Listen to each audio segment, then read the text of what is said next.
penampilan umum ya. Nah, perhatikan. Nah, ini Bapak sambil ngejelasin Apgar score ya. Masih ingat ya? Jadi nanti ini gini lah, prinsipnya pada saat kita mau melakukan, dengerin, pada saat mau melakukan pemeriksaan fisik bayi lahir ya, perhatikan dulu. Pertama, ini posisinya seperti ini, terentang seperti ini ya. Kemudian pada saat mau diperiksa memang kondisinya telanjang seperti ini, tapi harus berdekatan dengan apa? Ini nih, lampu sorot. Karena ini untuk mencegah hipotermi, kedinginan anaknya. Kemudian kipas angin juga boleh ada dulu. AC ya, kalau berdekatan dimatikan dulu. Kalau ada kipas angin yang berdekatan dengan bayi ini seperti ini, apalagi kondisi kayak gini, nggak boleh. Karena nanti bayinya kedinginan, bisa menyebabkan hipotermi gitu. Nah, perhatikan, kita lihat dulu penampilan umumnya. Penampilan umum bisa menggunakan Apgar score. Kamu tinggal di sini. Biar nanti ujian ngerti. Siapa? Nah, untuk Apgar score. A. Efren, warna kulit. Perhatikan. Warna kulit itu kita nilai ya. Nilainya itu rentang 0 sampai 2. 0 itu berarti warna kulitnya pucat. Seluruh tubuhnya pucat. Kalau 1 berarti ada sianosis, kebiruan, entah itu di mulutnya, di ekstremitasnya biru gitu ya. Kemudian kalau 2, nah ini harus merah muda semua, itu sehat. Kalau yang seperti itu, 2 itu nilainya normal. Itu A, Efren, warna kulit. Belum bisa.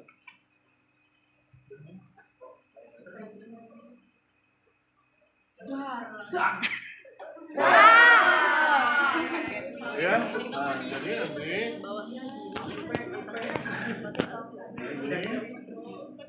Serapi. Jadi satu. nah gini ya, kita lihat biar jelas. Warna kulitnya bisa nilainya 2, berarti merah muda ya. P itu ada pulse. Perhatikan, pulse itu adalah detak jantung. Perhatikan, yang normal itu 1 sampai dengan 160. Berarti kalau di bawah 100 atau di atas 160 berarti nilainya 1. Detak jantungnya nggak ada ya, 0. Paham? G itu Grimes. Grimes itu lebih ke arah pengkajian refleks. Bisa kalau ada bersin, tangisannya kuat, berarti nilainya 2. Ya, kalau misalkan tidak ada rangsangan seperti itu, maksudnya kalau rangsangannya misalkan gini lah, kalau tangisannya lemah, berarti nilainya 1. Yang termasuk G. Kalau nggak ada tangisan, diam aja, berarti nilainya 0. Paham? Lalu A, activity. Ya, Apgar, A-nya itu activity. Berarti tonus ototnya, perhatikan. Bagaimana tonus ototnya? Kalau gerakannya aktif, berarti nilainya 2.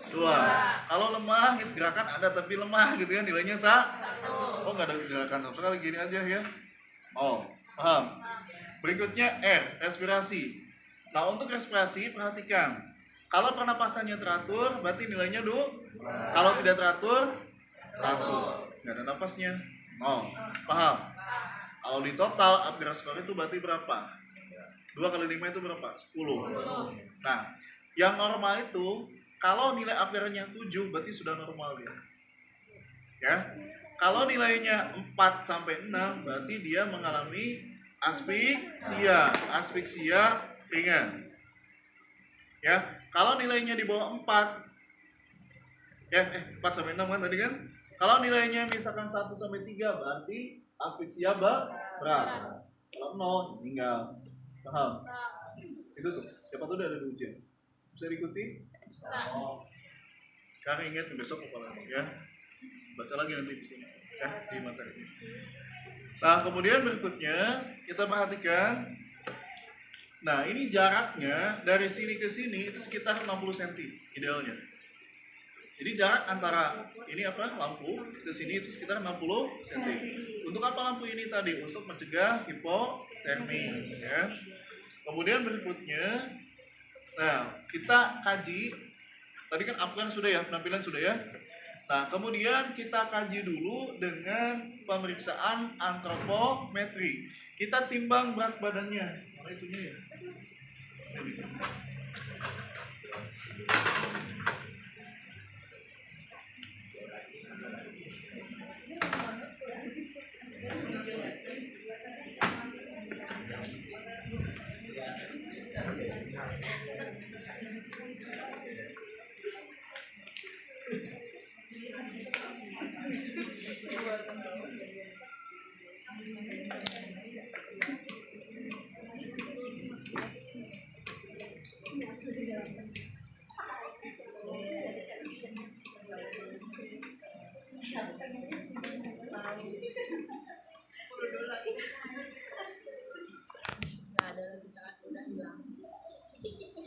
pernah coba ini belum?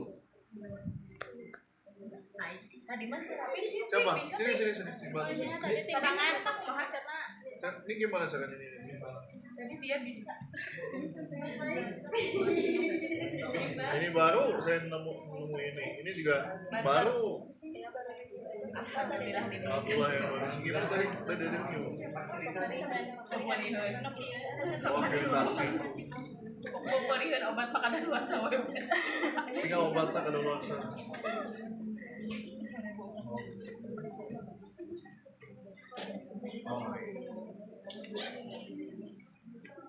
Nah, berarti ini cuma 0,25 kilo ya.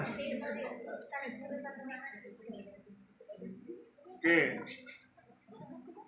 Nah, untuk berat badan pada bayi berlahir itu normalnya adalah 2.500 sampai dengan 4 kilo. 2.500 gram sampai dengan 4.000 gram. Itu yang normal. Kalau, perhatikan, kalau di bawah 2.500 gram, berarti itu namanya bebek. Kalau di atas 4 kilo, berarti namanya baby giant. Biasanya, bayi besar ini biasanya dialami oleh ibu saat hamilnya dia menderita DM, DM gestasional. Oke, ini 0,24 kilo. Ya namanya juga pas ya. Intinya saat ditimbang normalnya minimal 2,5 kilo, maksimal 4 kilo itu normalnya. Kemudian panjang badan berarti kita ukur. Nah, dari mana ini? Kalau ya dari sini ya, dari sini.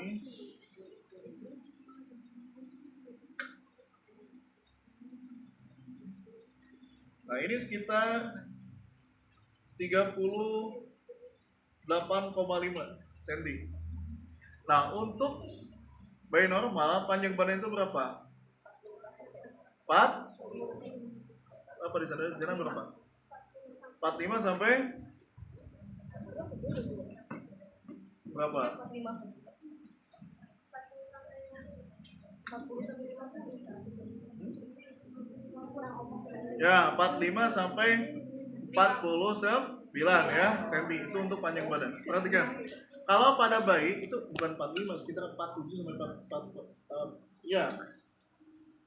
45 sampai 49 ya. Kemudian istilahnya kalau pada bayi gitu ya, untuk anak usia di bawah 2 tahun lah, istilahnya itu bukan tinggi badan, tapi panjang badan. Istilahnya. Nah, kalau untuk anak di atas 2 tahun itu baru namanya tinggi badan. Ya, panjang badan sudah. Kemudian perhatikan berikutnya adalah lingkar kepala. Lingkar kepala berapa senti? Normalnya berapa? Lingkar kepala. 30. Gimana ada? 33 sampai berapa?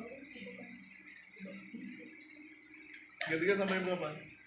Kalau kepala kan, kalau dada kan 30 sampai 33. Kalau lingkar kepala, coba bantu. Lingkar kepala berapa normalnya? Berapa? Sok searching. Nilai normal lingkar kepala bayi berlahir.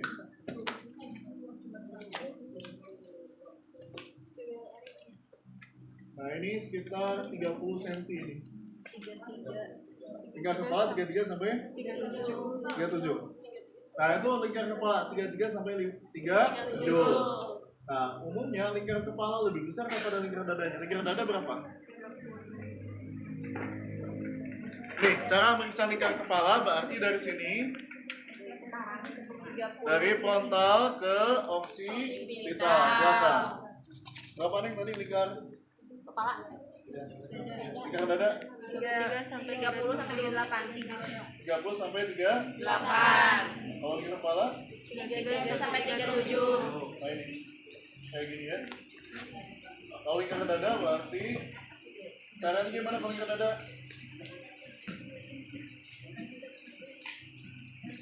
Nah, dari jajak putih. Susah ya ini. Nah. Kalau pada akan susah ya. Berarti dia jajak putih.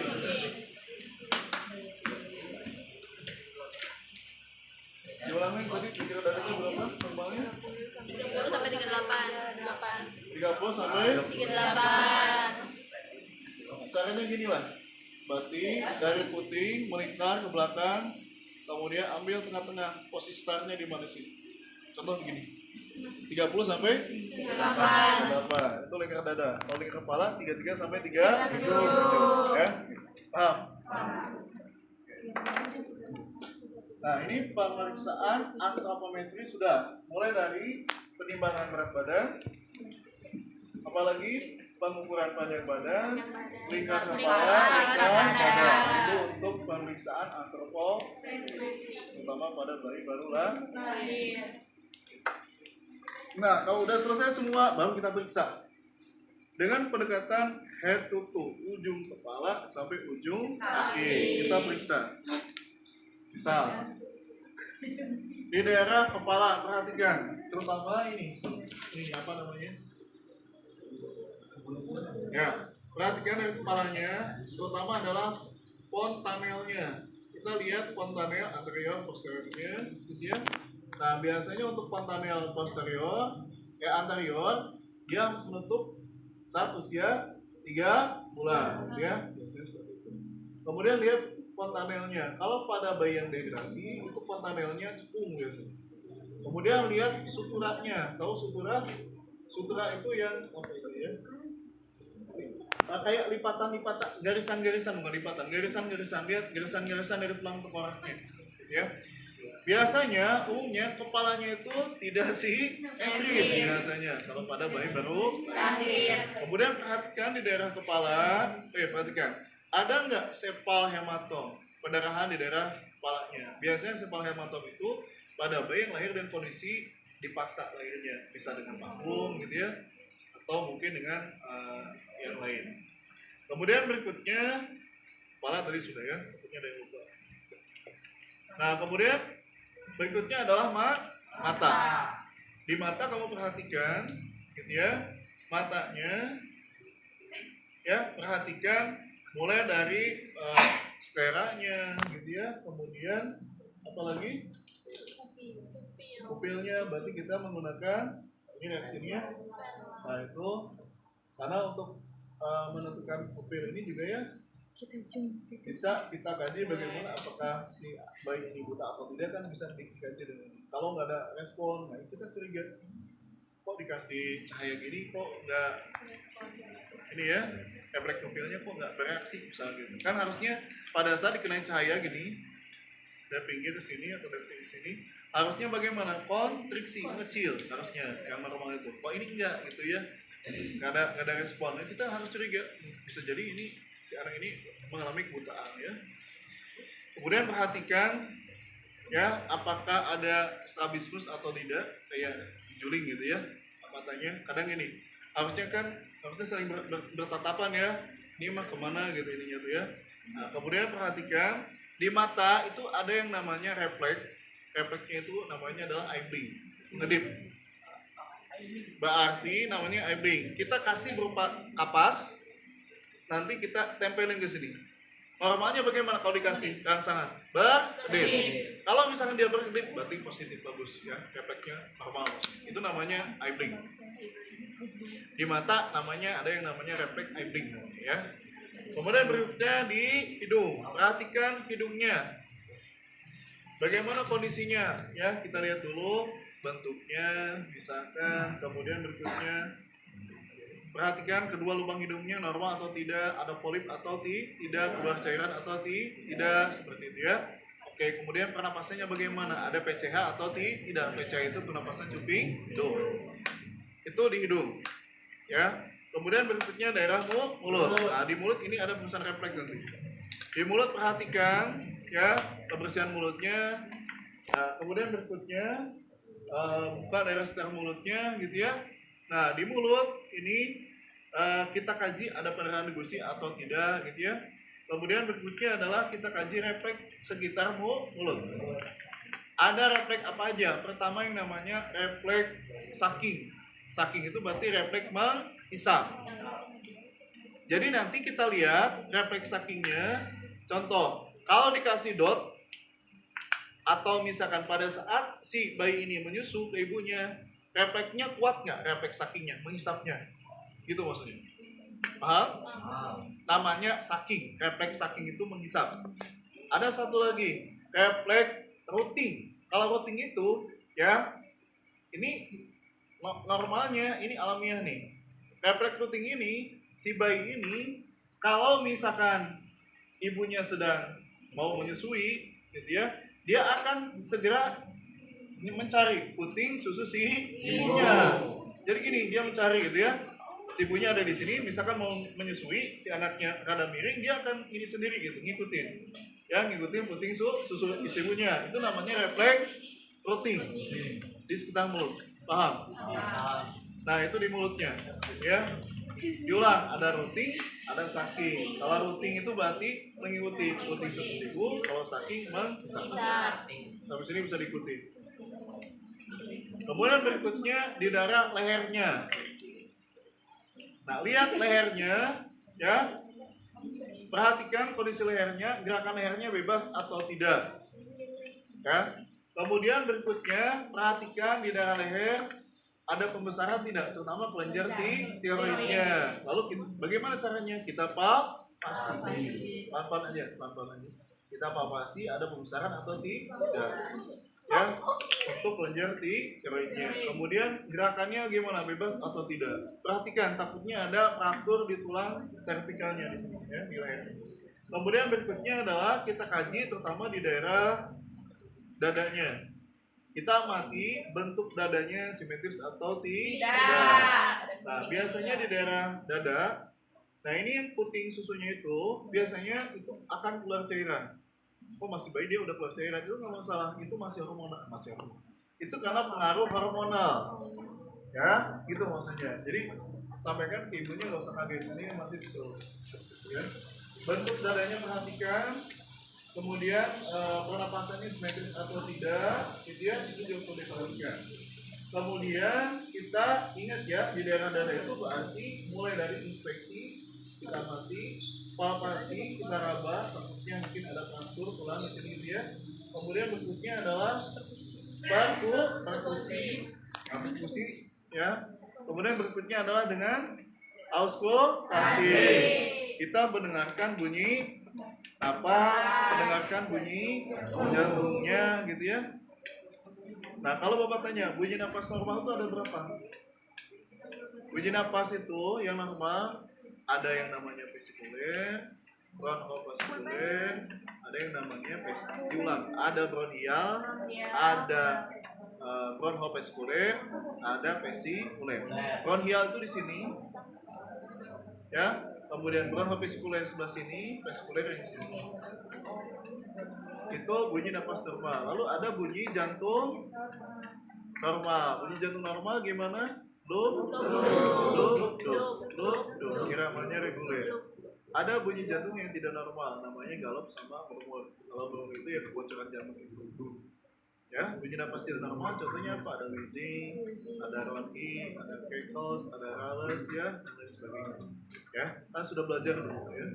Kemudian berikutnya kita perhatikan di daerah abdomen. Nah, di abdomen perhatikan terutama ininya, tali pusatnya, karena nanti pada bayi berlahir kita akan melakukan perawatan namanya perawatan tali pusat. Nah, perhatikan biasanya arterinya sama penanya, gitu ya. Arterinya itu biasanya, saya lupa itu ada satu, penanya ada dua, yang terutama di sininya gitu ya.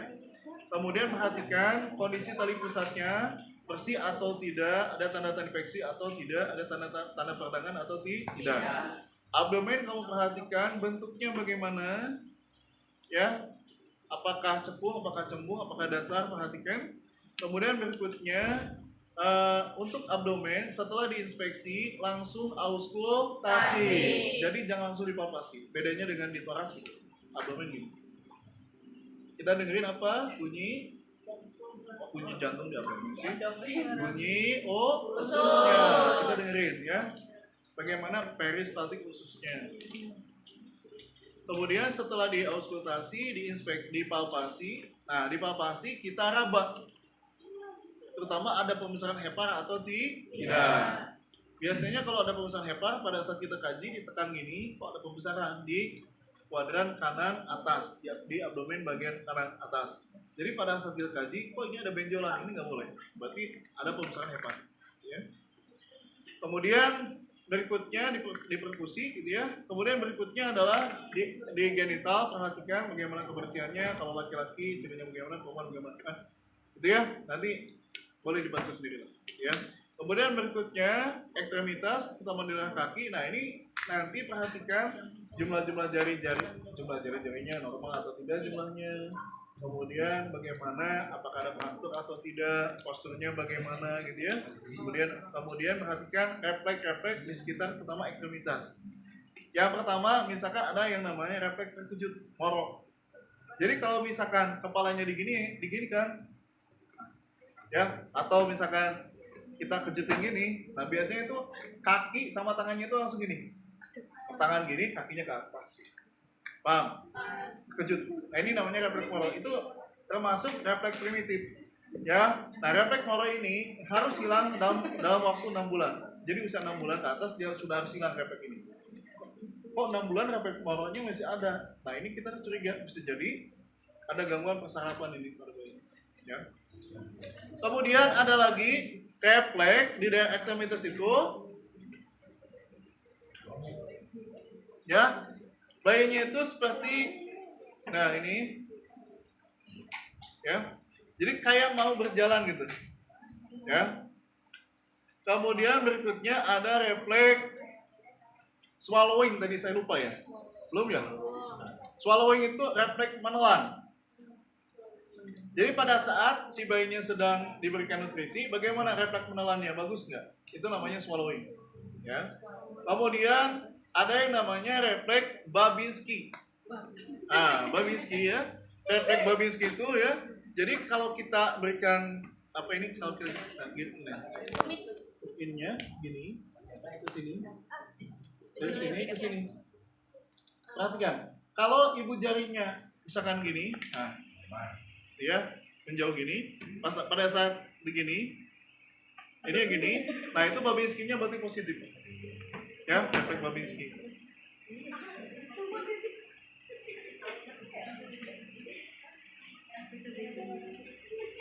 Ada apa aja tadi? Refleks moro, Babinski, swallowing, eye blink, lagi tadi routing, sakit, palmar. Tadi ada refleks palmar ya. Jadi palmar itu, jadi kalau dikasih ini tuh bayi itu kayak mau berjalan gitu ya. Jadi kalau dikasih rangsangan, terutama di daerah tulang belakang, gitu ya. Jadi kalau begini nih, kalau bayinya lagi tergerak gini, kalau gini, pas kita gini, jadi dia itu kayak gini, mengayun gitu kayak. Gitu ya, palmar ya, gitu ya. Itu ada beberapa, itu namanya refleks primitif ya. Jadi refleks primitif ini adalah refleks yang ada pada bayi lahir di bulan-bulan tertentu. Kalau sudah selesai, refleks itu harus hilang. Kalau tidak hilang, kemungkinan bayi ini mengalami ada gangguan persarapan. Kemudian jangan lupa perhatikan, tadi Bapak lupa, setelah genital, perhatikan ini yang tidak kalah penting, lubang anus, perhatikan. Lubang anusnya ada nggak? Kan ada kasus, nggak ada lubang anus, berarti kemungkinan adalah atresia aning. Atau perhatikan, lubang anusnya ada, tapi dia sudah 2 hari belum BAB. BAB pertama kali pada bayi lahir itu namanya adalah meconium. Nah, meconium ini harus sudah keluar maksimal 1 hari harus keluar. Kalau lebih dari 1 hari belum keluar, kita curiga lubang anusnya ada tapi meconiumnya belum keluar. Nah, ini namanya adalah Hirschsprung kasusnya atau megacolon. Jadi ada gangguan peristaltik ususnya karena tidak memiliki saraf aganglion. Jadi dia tidak memiliki kemampuan untuk mengeluarkan isi feses gitu. Jadi feses itu lama-kelamaan numpuk, terutama di kolon, di usus besar, akhirnya membesar kolonnya. Nah ini dinamakan dengan megacolon atau dikenal dengan Hirschsprung namanya. Ya, gitu. Nanti kita belajar di semester berikutnya tentang megacolon. Ya. Nah ini jaraknya sekitar 6 cm. Bisa dipahami? Untuk mencegah tadi hipotermi. Nah ini kalau udah selesai semua gitu ya, jangan lupa ininya kita di ini lah. Saya tolong di